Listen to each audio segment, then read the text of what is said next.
La Sala de Jurats i Justícies desprèn tot el seu passat històric a la plaça dels Porxers.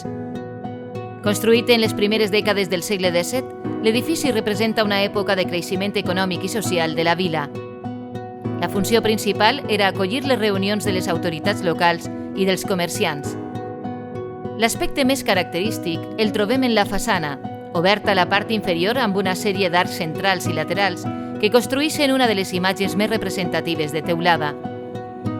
El balcó central i les dues finestres laterals defineixen la senzillesa i funcionalitat d'aquest edifici públic lligat al poder polític municipal i a les institucions de l'antiga Corona d'Aragó. Amb el pas del temps, la sala ha patit moltes reformes, però no ha pogut amb la noble presència de les seues pedres de Tosca i del seu rellotge de sol, que es manté ferm i decidit a comptar les hores sense importar els segles.